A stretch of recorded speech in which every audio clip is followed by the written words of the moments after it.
আল্লাহ তাআলার এই জমিনের একজন নামকরা সন্ত্রাসীর নাম হলো ফিরাউন। এই ফিরাউন এতগুলি জাদুকরকে আহ্বান করলো মুসা আলাইহিস সালামের সাথে সম্মুখ মানে যুদ্ধে লড়বে।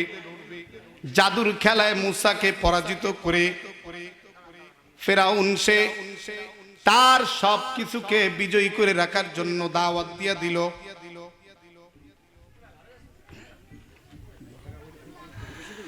সব জাদুকর এসে একসাথে হয়ে গেল। মুসা আলাইহিস সালাতু ওয়াস সালাম আসলেন। ঘটনা বলা আমার উদ্দেশ্য নয় যুবক ভাইরা আমার, তোমার কাছে মোবাইল এত মজা লাগে, মোবাইলের ড্যান্স, কিন্তু মাহফিল মজা লাগে না। মাহফিলের ময়দানে আসার পরও মাহফিলের দোকান মজা লাগে, মাহফিল মজা লাগে না। কানটা খুলিয়া শুনিয়া নাও, আল্লাহ পাক রব্বুল আলামিন বলেন, ওয়ামান আযলামু মিম্মান যুক্কিরা বিআয়াতি রাব্বিহি সুম্মা আ'রাদা আনহা ইন্না মিনাল মুজরিমিনা মুনতাকিমুন। কোরআনের বায়ান চলতেছে, অথচ আল্লাহ তাআলার কোরআনের কথা কানে ঢোকার পরেও যারা কোরআনের কথাকে ভাইলেট করে চলতে থাকে, দোকানদারি বেচা কিনায় মগ্ন হইয়া, দুনিয়ার স্বাদের মাঝে মগ্ন হইয়া যারা কোরআন শোনা থেকে বিমুখ হয়ে যায়, আল্লাহ বলেন ইন্না মিনাল মুজরিমিনা মুনতাকিমুন। এত বড় জালেমের সাথে আমি আল্লাহ তাআলা প্রতিশোধ গ্রহণ করব।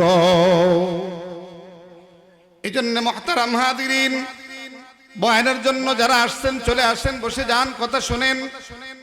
আমি আপনাদেরকে বুঝাইতে চাচ্ছি, হৃদয় রাজ্য যার যত অন্ধকার তার জন্য পরকাল ততই কঠিন। হৃদয় রাজ্য যার যত বেশি পরিষ্কার হয়ে গেছে তার জন্য পরকাল ভাবাও সহজ, পরকালের নিয়ামত নিয়ে চিন্তা করাও সহজ। ৮০,০০০ জাদুকর লেখা আছে, তাই জাদুকররা যখন মুসা আলাইহিস সালামের সামনে সম্মুখ হলো, মুসা আলাইহিস সালামকে প্রশ্ন করলো, ইম্মা আন তুলকিয়া ওয়া ইম্মা আন নাকুনা নাহনুল মুলকিন। আপনি কি আগে জাদুর খেলা দেখাবেন না আমরা দেখাবো? মুসা আলাইহিস সালাম বললেন, তোমরাই দেখাও। ফাআলকাউ হিবালাহুম মাইসিয়াহুম। আল্লাহু আকবার। জাদুকররা তাদের জাদুর ভেলকিবাজি দিয়া কিছু দড়ি দড়ি বার করে সাপ বানায় ছেড়ে দিল। ভেলকিবাজির কারণেই তো ছুটাছুটি করতেছে। মুসা আলাইহিস সালাম তো মানুষ, মানবীয় গুণের কারণে ভিতরে একটু ভীতু ভীতু ভাব। সাপ দেখলে যার তারই ভাব লাগে। একটা সিলু সাপ ছেড়ে দিলে কাউরে খুঁজে পাওয়া যাবে না এই জায়গায়, জুতাও নিয়ে বাড়ি যাবে না অনেকে আছে। আবার দৌড়ে যে বলবে যে হুজুর আসছে ছেড়ে যাই, হুজুর বাড়ি নেও নেই ছেড়ে যাই। এতগুলি সাপ কিলবিল করা দেখে মুসা আলাইহিস সালাম একটু ভীত হলেন। আল্লাহ পাক রব্বুল আলামিন বলেন, মুসা রে, আলকি মা ফি ইয়ামিনিক। ভয় পাওয়ার কোনো কারণ নাই। এর লাঠির গুণাগুণ তো আপনার আগে থেকেই জানা আছে। লাঠির যে গুণ আপনি বয়ান করেছেন, শুধু ওই গুণ না, আরো গুণ হইল লাঠি সাপ হয়। ফাইদা হিয়া হাইয়াতুন তাসআ। আচানক হঠাৎ করে এক বিশাল অজগর সাপ। এই সাপ আল্লাহ পাকের কুদরতের মুজিজা, সুবহানাল্লাহ বলেন। সাপ হইয়াই একটা নিঃশ্বাসে টান দিয়েছে, জাদুকরের ভেলকিবাজি সব শেষ হয়ে গেছে। এজন্য দায়িত্বহীন কণ্ঠে বলতে চাই, পৃথিবীর নাস্তিক মুরতাদ বেঈমানরা আল্লাহর দ্বীন নিয়ে ষড়যন্ত্র করতে করতে মগডালে যদি পৌঁছে যায়, ইমানদারের এক আওয়াজের ধ্বনিতে সাথে সাথে সেখান থেকে ভেঙে তলায় নেমে যায়। বাস্তবায়ন হয় নাই। মুসা আলাইহিস সালাতু ওয়াস সালাম ছেড়ে দিলেন, সাপ হয়ে গেল। সাপগুলি খেয়ে ফেলে এবার রওনা হয়েছে বড় সন্ত্রাসীরে সাইজ করে। আল্লাহ পাক রব্বুল আলামিন দেখলেন মুসা ভয় পেয়ে গেছে, আরো বেশি বলে, খুযহা ওয়ালা তাকাফ সানুঈদুহা সিরাতাকাল উলা। ধরো মুসা, আবার তোমার হাতে আসবে। আল্লাহ কোন জায়গায় ধরবে? এত বড় সাপের ধরবো না, মাথা ধরবো বলে, খালি তুমি ধরো। সুবহানাল্লাহ বলেন। লা তাকাফ, ভয় পেও না, ধরো তুমি, আমি বলতেছি। সানুঈদুহা সিরাতাকাল উলা। সাপ ধরছে তো লাঠি হয়ে গেছে। জাদুকরদেরকে তো আর বুঝতে বাকি নাই, কারণ এরা তো আর কোনো ধান্দাবাদিতে আসে নাই, এরা তো আসছে টাকার জন্য, খেলা দেখাইতে আসছে। যখন দৃশ্য দেখেছে জাদুকরদের বিশ্বাস হয়ে গেছে এটা কোনো আমাদের ভেলকিবাজি না। যদি ভেলকিবাজি হইতো তাইলে আমাদের মতো দড়ি কাছি ছেড়ে সাইজ করতো। যখন খেয়ে ফেললো আল্লাহ পাক নিজেই বলতেছেন ফাউলকিয়াস সাহারাতু সাজিদিন। এই দৃশ্য দেখে জাদুকররা রব্বে কারিমের কদমে সেজদায় পড়ে গেছে। হে কপাল পোড়া মুসলমান, রব্বুল আলামিনের দেওয়া লক্ষ নিয়ামত অগণিত নিয়ামত ভোগ করিয়া, আমার মাওলার এত নিয়ামত ভোগ করিয়া আমার মাওলার কদমে একটা সেজদা অহংকারের চোটে দিতে পারে না। যারা বেনামাজি তারাই সবচাইতে বেশি অহংকার। এটা কারণ কি? কারণ হলো আমার কপাল কার কাছে ঠেকাবো? মাঝে মধ্যে যেখানে সেখানে ঠেকাবো, আল্লাহর কাছে ঠেকাবো না। কিয়ামতের ময়দানে অহংকারীদেরকে আলকাতরার পোশাক পরায় দেওয়া হবে। সারাবিলুহুম মিন কাতিরান। দুনিয়াতে অহমিকার চোটে যারা রাস্তা দিয়ে হাঁটতে পারে নাই, ঘাড় ফুলায় ফেলছে, আমি জানো কি হয়ে গেছি। আল্লাহ বলেন কিয়ামতের ময়দানে আমি আলকাতরার পোশাক পরায় দিব। সারাবিলুহুম মিন কাতিরান ওয়া তাগশা বুজুহাহুমুন নার। জাদুকররা সিজদায় লুটায় পড়েছে, রব্বুল আলামিনের কদমে সিজদায় পড়েছে।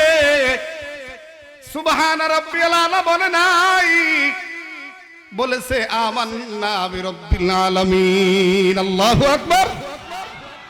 বলে ফেলছে আমান্না বিরব্বিল আলামিন, আমরা রব্বুল আলামিনের পরে ঈমান আনলাম।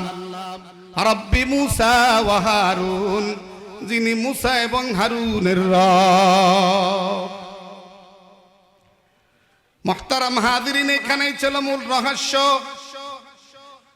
জাদুকররা যখন সিজদায় পড়ে যায় আর আমার রবের পরে ঈমান আইনা যখন ডাক দিয়ে বলে দেয় আপনি আমাদের রব, হারুন এবং মুসার রব আপনি, আমাদের রব, পৃথিবীর রব আপনি। রব্বুল আলামিন বলেন ও জিবরাইল যাও, এই মানুষগুলোর কলিজার উপর থেকে শিরকের অন্ধকারের সব ময়লা উঠাইয়া দিয়া এই অন্তরের সামনে আমি আল্লাহ জান্নাতের নিয়ামত তুলে ধরে না। জাদুকররা সিজদার মাঝে লুটায় থাকতে রব্বুল আলামিন জান্নাতের সব নিয়ামত দেখা দিলেন। জাদুকররা যখন মাথা উঠাইলো সংবাদ গেল ফিরাউনের কানে, জাদুকররা তো এখন মুসা এবং হারুনের রবের পরে ঈমান আইনা ফেলছে। ডাক দিয়া বলতেছে আমানতুম বিহি ক্বাবলা আন আযানা লাকুম। দাওয়াত দিলাম আমি, 5 স্টার হোটেলে খাওয়া দাওয়া করাইলাম আমি, আরো পুরস্কার দিব আমি, আমার অনুমতি ছাড়াই তোমরা ঈমান আনলা। আমানতুম লাহু ক্বাবলা আন আযানা লাকুম। মুসার উপর ঈমান আনলা, মুসার রবের উপর ঈমান আনলা আমার অনুমতি ছাড়া। ইন্নাহু লাকাবীরুকুমুল্লাযী আল্লামাকুমুস সিহরা। কত বড় দামড়া বলা যায়। ডাক দিয়া বলে ওই হলো তোমাদের শিক্ষক, উনি মনে তোমাকে শিক্ষক, তোমাকে শিখেই নিতেছ। ফালাসাউফা তাআলামুন, আমার সাথে বিট্রেই করার মজা তোমরা বুঝতে পারবা। কি করবেন আপনি? জাদুকররা জিজ্ঞেস করলো, বলল লা উকাত্তি আন্না আইদিয়াকুম ওয়া আরজুলাকুম মিন খিলাফ। আমার বিরোধিতা করার কারণে তোমাকে শাস্তি দেব, তোমাদেরকে, তোমাদের হাত কাটবো, পাও কাটবো। লা উকাত্তি আন্না আইদিয়াকুম, দুইটা তাকিদ দিয়ে অবশ্যই অবশ্যই তোমাদের হাত, ওয়া আরজুলাকুম মিন খিলাফ, তোমাদের পাও বিপরীত দিক থেকে কাটবো। ডান হাত যদি কাটি বাম পাও কেটে দেব, কিরাসে বর দিয়ে আটতে পারবা না। বাম পাও যদি কাটি ডান পাত কেটে দেব। এভাবে করে আল্লাহ পাক রব্বুল আলামিনের যারা ঈমান আনছে তাদেরকে ধমকি দিতে লাগলো, হুমকি দিতে লাগলো। কত হুমকি! লা উকাত্তিআন্না আইদিয়াকুম ওয়া আরজুলাকুম মিন খিলাফ ওয়া লা উসাল্লিবান্নাকুম ফি জুযুইন নাকলি। খেজুর গাছের কাণ্ডের সাথে শুলে চড়ায় দিব, বুঝবা জ্বালাটা কি। আল্লাহু আকবার। যুবক ভাই, ও যুবক বন্ধুরে, রব্বুল আলামিনের সাথে নাফরমানির কিন্তু একটা সীমানা থাকা দরকার। আল্লাহ পাক রব্বুল আলামিন কওমে আদ, কওমে সামুদ, কওমে লূত সব ঘটনা কোরআন শরীফে খুলে খুলে বলেছেন। আমি যখন ধরেই ফেলেছি, আমার ধরা থেকে কেউ রেহাই পাই না। মুসা আলাইহিস সালাতু ওয়াস সালাম এই জাদুকরদের সামনেই তো আছেন। ফেরাউন যখন কথা বলতেছিল, জাদুকরদের প্রথম জবাব ছিল ফাকদি মা আনতা কাদ, আপনার যা ইচ্ছা তাই করতে পারেন, পরোয়া করি না। লা উবালি বিহি, যা ইচ্ছা করতে পারেন আপনি, কোনো পরোয়া করি না। ফাকদি মা আনতা কাদ। হ্যাঁ যুবক বন্ধুরে, কান খুলে কথা শোনো। যুবক যুবতী বোনেরা আমার, এত বেশি নষ্টামি আর এত বেশি উশৃঙ্খলতা তোমাদের এখন দেখা যায়। আল্লাহু আকবার। কসম আল্লাহর বলি, এই জমিনে যদি নামাজীদের সিজদা না হতো, বাংলার জমিনে হেফখানার সন্তানরা যদি কোরআন তেলাওয়াত 24 ঘন্টায় লেগে না থাকতো, আল্লাহওয়ালাদের চোখের পানি যদি না থাকতো, যেই জমিনে দাঁড়ায় দাঁড়ায় আল্লাহর নাফরমানিতে চরমে উঠে যাও, আল্লাহ জমিনটাকে উল্টায়া গ্রাস করে দিত। জাদুকররা বলল ফাকতিবা আনতা কাদ, আপনার যা ইচ্ছা করতে পারেন, পরোয়া করি না। এত বড় সাহস হলো কিভাবে? হবেই না কেন?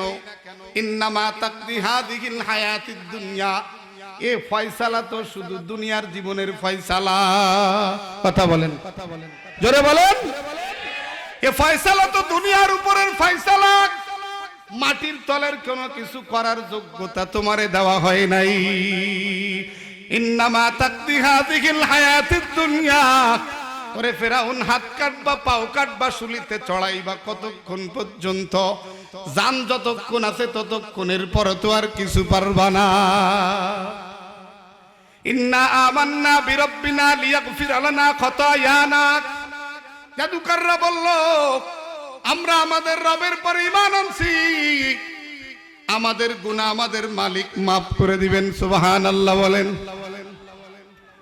ওয়ামা আকরাহতানা আলাইহি মিনাস সিহর, আর তুমি যে আমাদেরকে জাদু করার জন্য বাধ্য করেছিলে, সে গুনাহ আল্লাহ মাফ করে দিবেন। ভালো করে শোনো ফিরাউন, ইন্নাহু মাইয়াতি রাব্বাহু মুজরিমান ফাইন্না লাহু জাহান্নাম। ওরে ফেরাউন, এক বিন্দু গুনাহ নিয়ে কেউ যদি আমার মাওলার দুয়ারে হাজিরা দেয়, তার জন্য জাহান্নামের আগুন অবধারিত। ওমাইয়াতিহি মুমিনান কদ আমিলাস সালিহাত ফাউলাইকা লাহুমুদ দারাজাতুল উলা। আর কেউ যদি ঈমানের সাথে নেক আমল করে করে রব্বে কারীমের দিদার লাভ করতে পারে, আল্লাহ পাক রব্বুল আলামিন বলেন ফাউলাইকা লাহুমুদ দারাজাতুল উলা, তার জন্য সম্মানের উচ্চ আসন রেখে দিলাম। বন্ধুরা আমার, ঘটনা বলতেছি এজন্য, জাদুকরদের কলিজার সব ময়লা সেজদার মাঝে দূর হয়ে যায়। আল্লাহ পাক রব্বুল আলামিন পরকালের সব নিয়ামত তাদের চোখের সামনে, হৃদয়ের চোখের সামনে তুলে ধরেন। জাদুকররা যখন হৃদয়ের মাঝ দিয়ে দেখতে লাগলো, এই দুনিয়ার হায়াত শেষ হইলেই তো জান্নাতের সব নিয়ামত সহজ নাগালে পাওয়া যাবে। কি চাইবা তুমি, সব জান্নাতের ভিতরে পাওয়া যাবে। এজন্য ফেরাউনকে দ্বার্থহীন কণ্ঠে বলে দিল, কোনো টেনশন করি না, তোমার শাস্তি তো দুনিয়ার জীবনের শাস্তি, তুমি তো আর মাটির নিচে কিছু করার ক্ষমতা রাখো না। ও ফিরাউন, লান নুসিরাকা আলা মা জাআনা মিনাল বাইয়িনাতি ওয়াল্লাযী ফাতারানা ফাকদি মা আনতা কাদ। আমাদের সামনে রব্বে কারীমের যেই নিদর্শন আমাদের সামনে আসছে, সেই নিদর্শন হইল এক নাম্বার, আল্লাহ তাআলার মুজিজার সাপ আমরা দেখেছি, এটা লাঠি দিয়ে বানানো নয়, এটা আল্লাহ তাআলার মুজিজা। দুই নাম্বার, আল্লাহ পাক রব্বুল আলামিন আমাদের হৃদয়ের মাঝের আয়নাকে এত বড় উদ্ভাসিত করে দিয়েছেন, এতভাবে খুলে দিয়েছেন, সেজদার মাঝে আমরা পরকালের সকল সুখ শান্তি দেখে আসছি। ওরে ফেরাউন, তুমি যা ইচ্ছা করতে পারো, আমার মাওলার সকল নিয়ামত দেখছি আমাদের জন্য, ওই নিয়ামতের প্রতি আমাদের আগ্রহ বেশি টান। এই দুনিয়ার হায়াতের কোনো লোভ আমাদের আর সামনে নাই, এই দুনিয়ার কোনো ক্যারিয়ার আমাদের দরকার নাই, এই দুনিয়ার সম্মান আর প্রতিপত্তি আমাদের দরকার নাই। আমরা যে নিয়ামত দেখছি সেই নিয়ামত পাওয়ার জন্য আমরা এখন পাগল পারা। যুবক বন্ধুরে, এজন্য অহংকার মানুষের হৃদয়কে ছেয়ে যায়। এই সময় কিন্তু এটা সবচাইতে বেশি কাজ করতে অহংকার, অহমিকা। 2 নাম্বার কাজ করতেছে হিংসা। হিংসাও কিন্তু মানুষের হৃদয়ে কম না বন্ধুরা আমার। 4 নাম্বার হব্বে যা, নিজের একটা জানের মাল আছে, হব্বে মাল, মালের মায়া, ক্ষমতার মায়া, সম্পদের মায়া। এই জিনিসগুলোই মানুষের হৃদয়কে আচ্ছন্ন করে নিয়া ওই হৃদয়ে পরকাল নিয়ে ভাবার কোনো সুযোগ থাকে না। এজন্য আল্লাহ রাব্বুল আলামিন পুরা কোরআন হাকিমের এত আলোচনা, এত নসিহত করার পরে সর্বশেষ আয়াতে কারিমা বলেন, ওয়াত্তাকু ইয়াওমান তুরজাউনা ফীহি ইলাল্লাহ। তুমি যদি পৃথিবীর বাদশা হও, তাও আল্লাহর কাছে তোমাকে ফিরিয়ে নেওয়া হবে। আমেরিকার প্রেসিডেন্ট হও, আল্লাহর কাছে ফিরিয়ে নেওয়া হবে। তুমি যদি লন্ডনের প্রেসিডেন্ট হও, আল্লাহর কাছে ফিরিয়ে নেওয়া হবে। মন্ত্রী হও, মিনিস্টার হও, মেম্বার হও, চেয়ারম্যান হও, আলেম হও, হাফেজ হও, কারি হও, মুয়াজ্জিন হও, ইমাম হও, সকলকে আল্লাহর দরবারে সকলকে ফিরিয়ে নেওয়া হবে। আল্লাহ বলেন, সুম্মা তুওয়াফা কুল্লু নাফসিন মা কাসাবাত। তোমার হায়াতের জীবনে যা যা কামাই করেছো সব বিষয়ের তোমাকে পরিপূর্ণ প্রতিদান দেওয়া হবে। মুহতারাম হাজিরিন, দুঃখের সাথে বলতে হয়, অনেক সময় আমাদেরকে বলে এরকম, আপনারা হুজুর মানুষ ওয়াজ নসিহত করবেন, দিন ধর্ম নিয়ে আপনারা অন্য কোনো কথা বলবেন না। আমরা কথা দায়িত্বহীন ভাবে বলি, আমরা তো অন্য কোনো কথা কখনোই বলি না। আমরা যে কথাটা বলি শুধু দিনের জন্যই বলি। সেটা যদি দুনিয়ার হয়েও বসে, সেটা আমরা দুনিয়ার ধান্দায় করি না, দিনের জন্যই বলে থাকি। দুনিয়ার ধান্দায় করি না, দিনের জন্যই করে থাকি।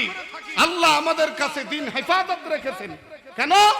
আল্লাহ পাক রব্বুল আলামিন বলেন, সুম্মা আওরাসনাল কিতাবাল্লাযীনা ইসতাফাইনা মিন ইবাদিনা। আমি কোরআনকে সংরক্ষণের জিম্মাদারি নিয়ে আমি আল্লাহ নিজে নেমে এসে সংরক্ষণ করি না। বাংলাদেশ সরকার যেমন বাংলাদেশের ভূখণ্ডের হেফাজত, বাংলাদেশের সীমান্ত হেফাজত, বাংলাদেশের নৌপথের হেফাজত, বিমান আকাশপথের হেফাজতের জন্য যেমন 4 বাহিনী গঠন করে করে বাংলাদেশের সম্পদের 12 আনাই তাদের পিছনে খরচ করে, জন্য যে এদের দ্বারাই আমাদের দেশের ভূখণ্ড সংরক্ষিত হওয়া সম্ভব।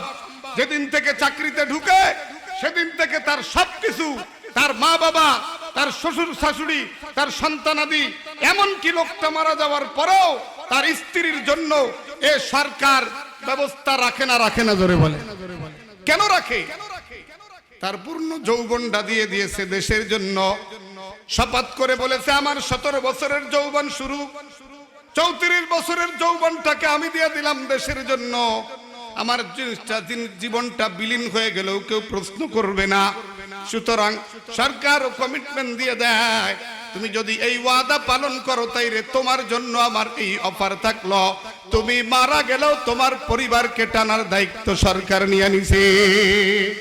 আল্লাহ বলেন, ইন্না নাহনু নাযালনা যিকরা ওয়া ইন্না লাহু লাহাফিজুন। কোরআন নাযিল করেছে আমি, এই হেফাজতের দায়িত্ব আমি আল্লাহ পাক গ্রহণ করে 4 শ্রেণীর মানুষকে আমি আল্লাহ পাক নির্বাচন করেছি। কোরআনের আলফাজ হেফাজতের জন্য হাফেজে কোরআনদেরকে নির্বাচন করেছি। এজন্য বন্ধু, আপনারা অনেকে দেখেছেন কোরআন শরীফ যখন তারাবির সময় তেলাওয়াত করা হয়, কোন হাফেজ লিয়াদু করার জন্য চিন্তা করে না। আল্লাহর কালাম ভুল পড়লে সাথে সাথে লুকমা লাগায় দেয়। দেয় না? দেয় না? বলেন। আমি আমার বাপরেও লুকমা দিছি, বাবা আমার দিছে বহুতবার। কেন দিয়েছে জানেননি? বলে এ কোরআন আমার কাছে হেফাজত রাখা হয়েছে, আমাকে আল্লাহ কোরআন হেফাজতের জিম্মাদার দিয়েছে সন্তান। এই কোরআন হেফাজতের ক্ষেত্রে সন্তানের কোনো সম্পর্ক আমার দরকার নাই। আল্লাহর কালাম ভুল পড়বে তো তোমাকে লোকমা দিয়েই আমার বড় জিম্মাদারি। এজন্য কেউ যদি কোরআনের ভুল পড়ে আমাদের উপরে দায়িত্ব এসে যায়, আমাদের বলা লাগবে না ভুল পড়তেছে কেন দেখেন, তাও বলা লাগবে না। আমাদের দায়িত্ব আপনাকে সঠিক পড়তে বলা। আল্লাহ পাক রব্বুল আলামিন কোরআনের মানা হেফাজত করেছেন উলামায়ে কেরামকে দিয়ে। আলহামদুর আলিফ থেকে নাসের সিন পর্যন্ত প্রতিটি শব্দের তরজমা আল্লাহ পাক হেফাজত করেছেন উলামায়ে কেরাম দিয়ে। এই জন্য এই বাংলাদেশের কোন পণ্ডিত যদি বলে সব কোরআন দেখে ফেলেছি, কোন জায়গায় পর্দার আয়াত নেই। এক পণ্ডিত বলেছিল বলে সব দেখেছি, কোন জায়গায় পর্দার আয়াত নেই। ওর চোখের ভিতরে আঙ্গুল ঢুকে দিয়ে বলা দরকার ছিল, আল্লাহ স্পষ্ট করে বলেছেন ওয়ালা তাবাররাজনা তাবাররুজাল জাহিলিয়াতিল উলা ওয়ালা ইউবদিনা যিনাতাহুন্না ইল্লা মা যাকারা মিনহা। ওর দরকার ছিল বলে দেওয়া কুল্লিল মুমিনাতি ইয়াগদুদনা মিন আবসারিহিন্না। ওরে দরকার ছিল ইউদিনিনা আলাইহিন্না মিন জালাবিবিহিন্না। এই আয়াতগুলো কি তোমার বগলের তলে সাইরা রাইখা দান্দাবাজি করছিলা? আসল কথা হলো দুনিয়ার নেশায় যারা মত্ত হয়ে যায় আল্লাহকে পর্যন্ত গালি দিতে দ্বিধা করে না। সম্পদের মোহে যারা মোহাচ্ছন্ন হয় আল্লাহর কোন হুকুম তাদের কাছে পরোয়া করে না। কিন্তু তাই বলে সে দেশ পার পেয়ে যাবে তা নয়। কিন্তু আল্লাহ বলেই দিয়েছেন কোরআনের শেষ আয়াতে, ইয়াউমান তুরজাউনা ফীহি ইলাল্লাহ। ওই দিনের ভয় অন্তরে জাগ্রত রাখবে তুমি, যেই দিন তোমাকে তোমার রবের কাছে ফিরিয়ে নেওয়া হবে। তুমি বলবা আমি যাব না, ওই সুর চলবে না, ফিরিয়ে নেওয়া হবে। এজন্য কত লাশ দেখছি বেলোর থেকে বাংলাদেশে চলে আসে। কথা বলেন না কেন? খুলনাতে অসুস্থ হয়েছে সিটি মেডিকেল, তারপরে ঢাকা বলে এখানে নয়, অর্থ আছে যাও অ্যাম্বুলেন্স বিমানে নিয়ে যাও বিদেশে। মালাকুল মউত হাজির হয়ে কে আব্দুল্লাহ আমি চলে আইছি, তোমার হায়াত শেষ। তুমি বেলোর আসছো, আমাকেও বেলোর আসতে হয়েছে, তোমার হায়াত শেষ হয়েছে, চলো আল্লাহর কাছে ফিরে চলো। এ যুবক বন্ধুরে আমার, বলতেছিলাম উলামায়ে কেরামের মাধ্যমে কোরআনের তরজমার হেফাজত আল্লাহ করেছেন। এই জন্য কোন বাংলা পণ্ডিত আর কোন ইউটিউবার বগলের মাওলানা যদি বলে আমি কোরআনের তরজমা করি আর গবেষণা করি, ওইরাম গবেষণা করনেওয়ালা আলেমের কথা আমরা মানি না। কে আমি কোরআনের খুব গবেষণা করি, কোরআন শরীফ পড়তে বললাম, পড়তেছে কি জানেন? হায় হায় রে, আপনি শুনলে তো অবাক হয়ে যাবেন। আইনা মাতা কুনু ইউদরিকুমুল মাউত ওয়ালাউ কুনতু ফি বুরুজিম মুশাইয়াদা। গবেষণা করে কোরআন শরীফ, বিশাল আয়াত পড়িছে, আমাদের কারি সাহেবের চেয়ে বিশাল আয়াত পড়ে কয় কোরআনের গবেষণা করি। যখনই বলবো আলেমের সামনে কোন এরকম পণ্ডিত বলে আমি কোরআনের গবেষণা করি, কোরআনের তরজমা করি, আলেমের দায়িত্ব আল্লাহ পাক দিয়েছেন, তাকে স্পষ্ট করে বলে দাও তুমি আলেম না, তোমার এই কোরআনের তরজমা করার কোনো অধিকার দেওয়া হয় নাই। তুমি যদি এর পরও কোনো ভুল তরজমা করো আমরা বাধ্য হব তোমাকে অন্য কিছু ঘোষণা দিতে। এটা আমাদের দায়িত্ব। আল্লাহ পাক শরীয়তের মাসআলা মাসাইল হেফাজত করেছেন ফুকাহা কিরাম দিয়া, মুফতিয়ানে কেরাম, আইম্মায়ে মুজতাহিদিনদেরকে দিয়া।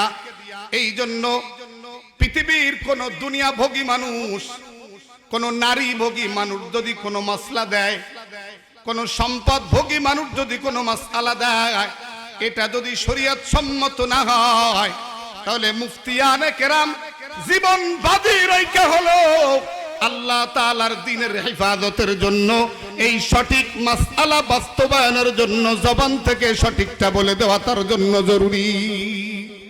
আর এই বলার জন্য তাকে যদি ফাঁসির কাস্টে ঝুলতে হয় তাও ফেরাউনের সেই জাদুকরদের মতো বলবে লা উবালি বিহি, এই ফাঁসির কাস্টের পরোয়া করি না, দুনিয়ার ফাঁসির কাস্টে ঝুলতেই জান্নাত দেখা যায়।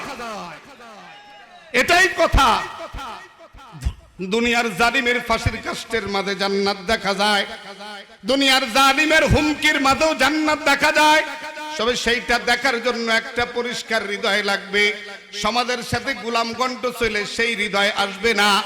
যা ইচ্ছা তাই খাইলে আর যা ইচ্ছা তাই দেখলে সেই হৃদয় আসবে না। কণ্ঠের আওয়াজ উঁচু হইতে পারে, কিন্তু হৃদয়ের মাঝে সেইটা থাকবে না।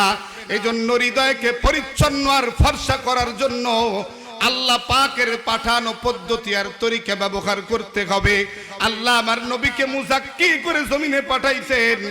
একা একা যেমন পরিচ্ছন্ন পবিত্র হওয়া যায় না, একা একা চিকিৎসা হওয়া যায় না, নিজের সব ময়লা যেমন একা পরিষ্কার করা যায় না, আল্লাহ হাবিবে পাককে পাঠায় বলেন, হাবিব আপনার কাজ হলো যেই উম্মত ঈমান আনার পরে তার হৃদয়ের মাঝে অহংকারের দানা বেঁধে যাবে, হিংসার দানা বেঁধে যাবে, যার মধ্যে দুনিয়ার লোভ এসে যাবে, ওই হৃদয়গুলোকে পরিচ্ছন্ন করার দায়িত্ব হলো আপনার নবুয়তির দায়িত্ব। ধারাবাহিকভাবে আল্লাহ পাক রব্বুল আলামিন ওই দায়িত্বকে সংরক্ষণ করেছেন সুফিয়ানে কেরাম, হক্কানি পীর মাশায়েখদের মাধ্যমে, যাদেরকে চেনার জন্য আমরা 4টা কোরআন থেকে পেয়ে যাই 4টা গুণের ব্যাপার। যারা হক্কানি ওলামায়ে কেরাম, যাদের সোহবতে যাইয়া অনেক খারাপ মানুষ ভালো হয়, মদখোর ভালো হয়, জুয়াখোর ভালো হয়, স্মাগলার ভালো হয়ে যায়, দুর্নীতিবাজ ভালো হয়, দুঃশাসনওয়ালা ভালো হয়ে যায়। অমন আল্লাহওয়ালাদের 4টা গুণ আমরা কোরআন হাদিস থেকে পাই। 1 নাম্বার গুণ, ওই মানুষটা বিশুদ্ধ তেলাওয়াতে কোরআন জানে এবং তেলাওয়াত করে। 2 নাম্বারে কোরআন প্রচার এবং প্রসার শেখানোর জন্য ব্যবস্থা করে। 3 নাম্বার, নিজেও পরিচ্ছন্ন হয়ে চলাফেরা করে, মানুষকেও পরিচ্ছন্ন রাখার জন্য বলতে থাকে।